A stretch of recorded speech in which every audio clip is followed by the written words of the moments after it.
Париж Олимпиадасында чемпион атанған Елдос Сметов Қазақстан халқына алғысын айтты деп хабарлайды Ел Кезет ақпарат агенттігі. Мен Олимпиада чемпионымын. Өзімнің медаль жиынтығыма тек осы бір медаль жетпей тұрды.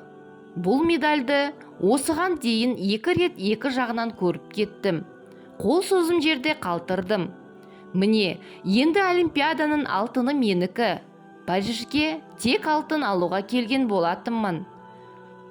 Арманым орындалды. Шүкір, бақыттымын.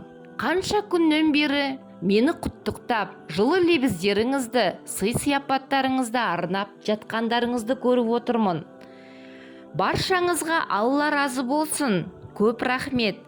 Сіздердің қолдауларыңыз қазақ халқының қолдауы мен үшін қашанда ыстық, және әлемнің қай бұрышында күрессем де мен оны сеземін. Бұл қазақ спортының, қазақ дзюдосының көптен күткен тарихи алтыны делінген мәліметте. Спортшы бұл алтынға жету үшін көптеген қиындықтан өткенін және орта жолда сынып кетпеуіне талай жанның көмек қолын созғанын алға тартты. Қажырлы еңбек, арманға деген адалдық, мақсатқа деген батыл қадамдар, жарақатқа төтеп беру, талап, тәртіп мені осы шыңды бағындыруға беттеді. Біздің Олимпиада жолымыз 3 бөлімден тұратын ұзақ сапар болды. Осы уақыт аралығында маған қолдау көрсеткен, жігерімді жаншымай, үнемі жанымдан табылған, сенген, демеген, әуелі ата-анама, отбасы бауырларыма, асыл жарыма, балаларыма шексіз рахметімді айтамын. Әрине жеке бапкерім, екінші әкем, Ғалымжан ағайдың еңбегін сипаттауға сөз жетпейді. Кәсіби спортшыларды қолдап отырған мемлекетімізге, Қазақстан дзюдо федерациясына және Динамо ұжымына, өзімнің жеңіс клубыма алғысымды жеткізгім келеді.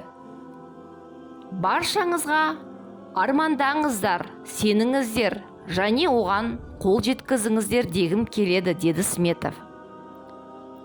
Елдос Сметов Париж Олимпиадасының финалдық белдесуінде жапондық даңқты дзюдошысы Наохиса Такатаның кимоносын киіп шыққан. Бұл туралы Таката әлеуметтік желідегі өзінің парақшасында жазды деп хабарлайды Ел Кезет ақпарат агенттігі. Елдос Сметов мен сыйлаған дзюдо кимоносын киіп шығып чемпион атанды, деді ол өз жазбасында. Елдос Сметов пен Наохиса Таката Рио және Токио Олимпиадасында қатар тұғырға шыққан.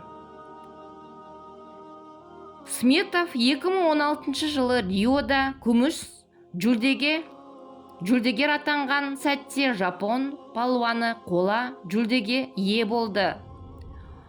Ал Токиода Такада чемпион атанып, отандасымыз қола жүлдеге ие болған еді. Екі спортшы жастар арасында жарыстардан бері бір-біріне қарсылас атанып келді.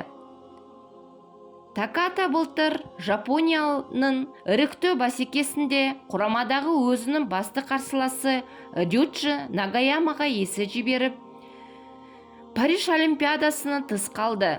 Ал Нагаяма бүгін 60 келіде қола медаль иеленді.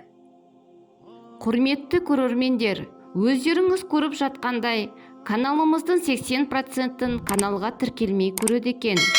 Тілі жоғалған елдің өзі де жоғалады дегендей, қазақ тілі контентін қолдап, тіркеліп, лайк басып, комментарий жазып және әңгіме тыңдайтын достарыңызға жіберіңізді өтінемін. Шығарманы ля хауля ля қуаттан ше. Бірақ жарысқа шықтым, күрес жатырмын. Шаршамайым ғой. Зікірдің қуаты серкіп-серкіп бұрылам құлайды. Аналар құлап атыр өздерімен өздері. Прикинь, бұрылып қалам құлайды ғой аналар ше. Ля хауля ля қуаттан. Ля хауля ля қуаты илля билля. Аллах тағала арқылы ғана болмаса, менде ешқандай күште қуатта жоқ. Бұл сөз жәннаттың кілті. Құрметті жамағат. لسانا ذاكرا وقلبا شاكرا